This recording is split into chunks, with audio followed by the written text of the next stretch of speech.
Bonsoir, 18h, nouvelle édition du 7-8, l'actu, le journal de la rédaction sur TV Fil 78. Nous sommes le 12 mars. Nous allons tout de suite débuter avec l'entretien avec le docteur Pierre Foldès. Bonsoir. Bonsoir. Merci d'être venu sur ce plateau, cofondateur de l'Institut en santé génésique à Saint-Germain-en-Laye. L'Institut qui est ouvert depuis le mois de janvier. Il vient d'être inauguré, c'était en fin de semaine dernière. Nous allons d'ailleurs dans un instant revenir sur cet événement, mais on va tout de même déjà préciser que c'est un lieu unique en France, pilote les femmes victimes de violences qui peuvent venir vous voir. Comment est né ce projet, tout simplement déjà? Ce projet est né d'un vécu commun à plusieurs d'entre nous qui avions eu à faire face dans nos pratiques professionnelles diverses à des femmes victimes de violences, de diverses formes de violences, et on s'était aperçu que ces femmes étaient très mal prises en charge.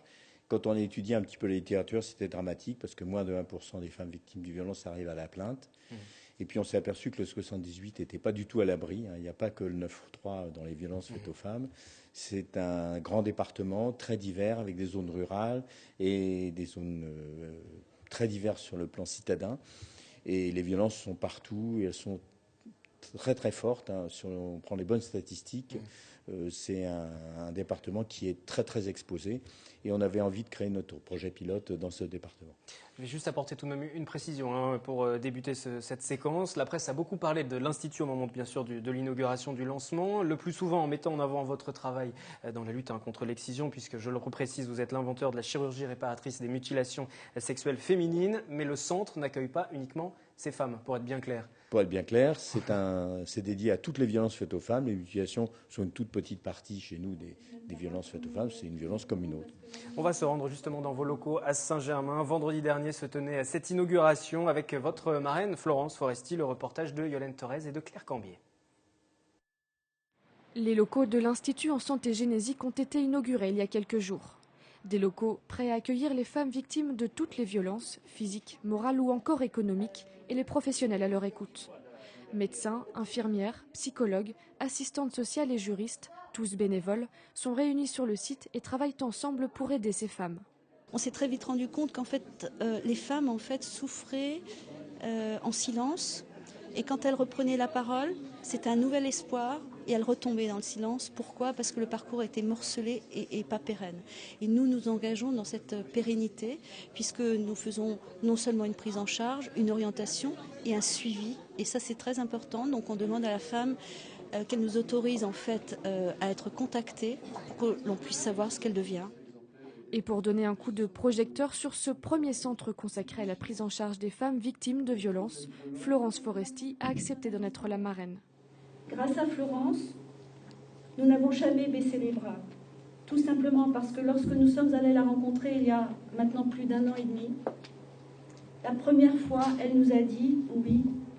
On voit très bien que ce sont des sujets très complexes et que moi je veux sortir aussi de la victimisation des femmes, ces pauvres petites choses qui peuvent pas se défendre. C'est pas ça, c'est beaucoup plus complexe comme on l'a vu aujourd'hui, parce qu'une femme c'est aussi une mère, parce qu'une femme elle travaille ou pas, parce qu'une femme elle peut encore subir une domination économique au sein de son couple. Donc les violences faites aux femmes c'est beaucoup plus qu'une gifle en fin de repas, ce qui est déjà absolument intolérable, mais ça peut être beaucoup plus subtil que ça, et plus c'est subtil, plus c'est difficile de leur venir en aide. Dans ce domaine, les Yvelines n'ont rien à envier aux autres départements. Les cas de violences mortelles contre les femmes y sont parmi les plus nombreux. C'est le 5e département le plus touché en France. Depuis son ouverture le 6 janvier 2014, l'Institut en santé génésique a déjà accueilli plus d'une trentaine de femmes. Ça nous a surpris. On aurait préféré en avoir moins quelque part parce qu'on se serait dit que l'on s'est trompé. Et en fait, on ne s'est pas trompé. On a constaté qu'à peine cette porte ouverte, on n'arrive même plus à tenir nos permanences. Elles viennent quand elles peuvent, le soir après le travail, en allant chercher le pain par exemple. Voilà. Et on est très très frappé par la précarité de ces femmes qui effectivement s'inscrivent dans quelque chose d'extrêmement douloureux. C'est une détresse effectivement psychologique, mais extrêmement économique, puisqu'elles arrivent effectivement sans ressources. Situé dans l'enceinte du centre hospitalier intercommunal de Poissy-Saint-Germain-en-Laye, le centre financé en partie par des dons privés n'a bénéficié pour le moment d'aucune aide de l'État.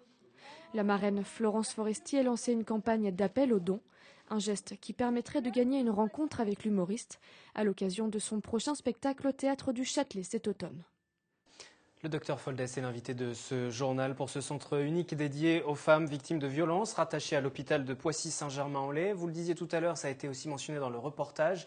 Le département des Yvelines n'est pas épargné par ces cas de violence. Vous avez même déjà rencontré une quarantaine de femmes depuis l'ouverture au mois de janvier. Quels sont les types de violences auxquelles font face les femmes et qui ensuite viennent vous voir? Et on a choisi de ne pas caractériser les violences. En fait, les violences se retrouvent dans plusieurs cadres. Le cadre de la famille, avec les violences conjugales qui sont très très nombreuses. Le cadre du travail. Et puis le cadre de la société en général. Donc on a choisi de ne pas serrer les choses et on voit tous les types de violences, du viol à l'inceste, à la violence habituelle qu'on peut voir dans la rue. Et un point très très important, c'était de ne pas être stigmatisant, c'est-à-dire de ne pas privilégier une catégorie plutôt qu'une autre et faire un espace totalement ouvert où n'importe quel type de violence pouvait être accueilli. Ça, c'était très important. J'aimerais que vous nous expliquiez justement comment se passe la prise en charge de ces femmes lorsqu'elles arrivent, lorsqu'elles vous contactent. Que se passe-t-il? Parce que déjà, il faut libérer la parole et c'est déjà peut-être la première difficulté. Donc le grand point d'achoppement de ces prises en charge, pour l'instant, c'est le tout début. C'est pour ça qu'on est vraiment un projet de prévention. On est vraiment en amont de la plainte.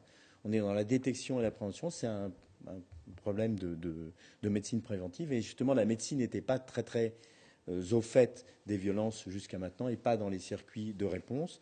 Donc, on va essayer de créer une interface conviviale, non stigmatisante. On est à la fois dans l'hôpital, dans un espace de soins assez bien identifié, mais on n'est pas dans l'hôpital non plus. On est proche de la rue, complètement au centre-ville.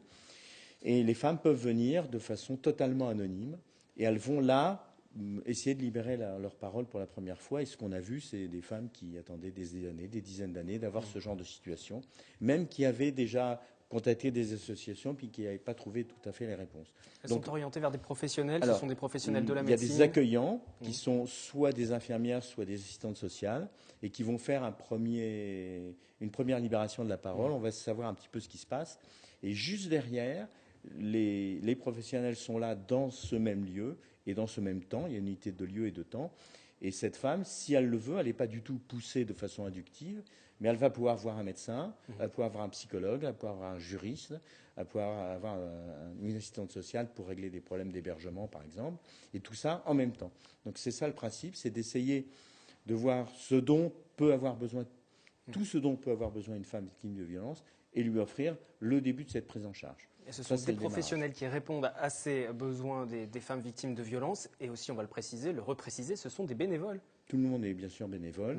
Et aussi, la plupart sont des libéraux, issus du monde libéral, parce que l'institutionnel, pour l'instant, ne nous avait pas séduit dans sa réponse. En revanche, nous travaillons la main dans la main avec le centre hospitalier. Nous passons des conventions les unes avec les autres, avec notamment le service d'urgence, le service d'orthogénie, la psychiatrie, etc. Donc on a réussi à réunir à peu près toutes les branches de la médecine, mais à la base, ce sont des libéraux bénévoles. Comment vous expliquez que justement l'État ne vienne pas en aide au développement de tel type de structure? Je crois que l'État, d'abord, c'est assez connu, n'a pas beaucoup d'argent. Alors, on a une leçon à donner à l'État. Enfin, c'est pas une leçon, c'est qu'on a réussi à calculer. Il y a des études très sérieuses, dont l'étude de l'ANVEF qui a maintenant quelques années. Le coût des violences faites aux femmes est absolument considérable. Par exemple, un chiffre qu'il faut rappeler, les seules violences conjugales sur un an, c'est 4,5 milliards d'euros en coût pour la société. C'est 4 fois le cancer du sein. Donc c'est un coût terrible. C'est vraiment un vrai problème de santé publique. Donc c'était vraiment prioritaire pour nous. Donc l'objectif, c'est aussi de changer le regard des politiques et de faire ce lieu pilote un début seulement et de le développer. C'est un projet pilote. Il faut agir de façon scientifique et reproductible et prouver que ce qu'on fait est bien. Et donc pour faire changer la politique, il faut des chiffres, il faut des chiffres fiables, mesurés, et c'est aussi ce qu'on va faire. Alors on va afficher une nouvelle fois un numéro de téléphone pour celles qui voudraient vous contacter, prendre contact avec l'Institut. L'Institut étant basé sur Saint-Germain-en-Laye. Si on habite dans le reste du département, on peut quand même venir vous voir. Là aussi, tout à fait. D'abord, il y a beaucoup de choses qui se font par téléphone avec les professionnels de santé. Nous avons un réseau d'adressage qui s'étend à tout le département et on peut décrocher son téléphone. Un médecin peut avoir un juriste au téléphone en direct et t'aider dans sa démarche première. Et nous allons créer assez rapidement des antennes, par exemple dans la région de Rambouillet ou dans la région de Mantes, des antennes qui seront en réseau avec nous et qui vont nous permettre de traiter plus directement l'ensemble du département. Merci Dr Foldès d'être venu sur ce plateau nous parler de cet institut, une première en France qui vient en aide aux femmes victimes de violences d'une toute autre manière, une manière novatrice. C'est un institut pilote. Merci encore d'être venu sur ce plateau.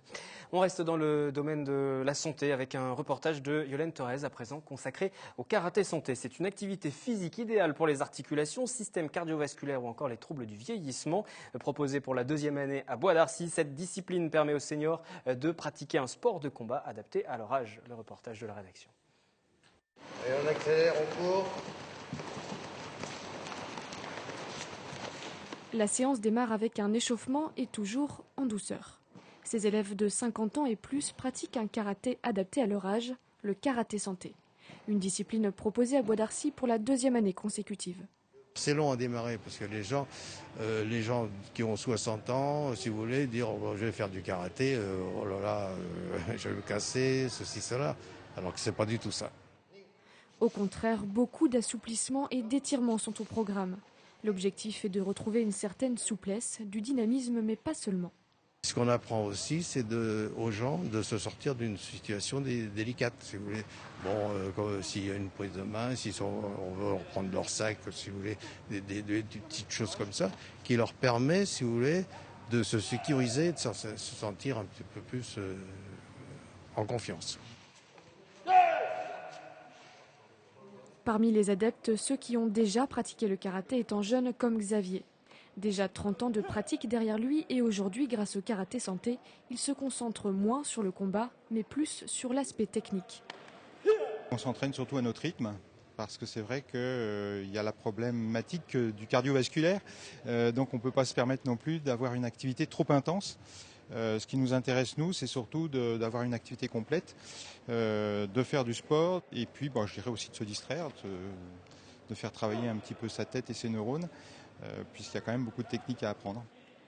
D'autres, en revanche, sont totalement débutants dans la discipline. C'est le cas de Yannick. En un peu plus d'1 an, il a passé sa ceinture verte et compte bien accéder au Graal, la ceinture noire. L'image de marque était un peu style bourrin, donc je me suis méfié, je suis méfiant de nature.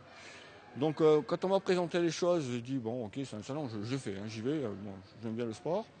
Et au bout de 3 semaines, 1 mois, les profs ils m'ont posé la question, bon Yannick, est-ce que ça te convient, est-ce que tu veux qu'on améliore les choses ou tu veux arrêter quoi. C'est prenant. Donc je suis parti, et puis parti à fond quoi, maintenant c'est une passion quoi. Tout autre sujet à présent, le partenariat entre ERDF, Électricité de France et les pompiers du SDIS 78 a été renouvelé fin 2013. Le but, former les professionnels du feu au risque électrique, notamment via des simulations d'accidents. C'est un sujet d'Olivier Maniscalco et d'Élodie Moine. Une formation pour se prévenir des risques électriques. En partenariat avec ERDF, une quinzaine de pompiers du SDIS 78 a pu bénéficier d'exercices pratiques sur le site de Carrières sous Poissy. Vérification d'absence de tension dans un compteur électrique ou intervention auprès d'une victime à proximité d'un câble à haute tension, le tout coaché par des techniciens ERDF qui inculquent aux sapeurs-pompiers leur savoir-faire. On avance avec la tablette et j'écarte le câble. De par leurs interventions, les sapeurs-pompiers sont bien souvent d'abord dans un état de stress important et effectivement toujours soumis aux risques électriques environnants. Donc il était important de les sensibiliser aux bons gestes. Donc vous l'avez vu aujourd'hui avec cette simulation d'un câble à terre. Aujourd'hui, c'est ce qui a été d'ailleurs à l'origine de la sensibilisation dans le département des Yvelines. C'est ces nouvelles sources d'énergie qui sont apparues il y a quelques années et principalement le photovoltaïque. Les agents de RDF sont les sachants. C'est eux qui vont nous former pour se protéger du risque électrique et éviter tout accident de personnes et aussi également de sapeurs-pompiers. 5 ou 6 opérations par an de ce type devraient perfectionner la formation des sapeurs-pompiers. Même si le nombre d'accidents diminue depuis 30 ans, une dizaine de personnes meurent chaque année d'électrocution en France et 20% des incendies sont d'origine électrique. Néanmoins, jusqu'à présent, aucun accident grave ou mortel n'a encore été relevé chez les pompiers dans les Yvelines. L'actu revient demain 18h en direct. N'oubliez pas votre soirée sur TV Fil. C'est avec Aurélia Debussy pour une nouvelle édition, nouveau numéro de Kiosque, le magazine de la culture. Bonne soirée.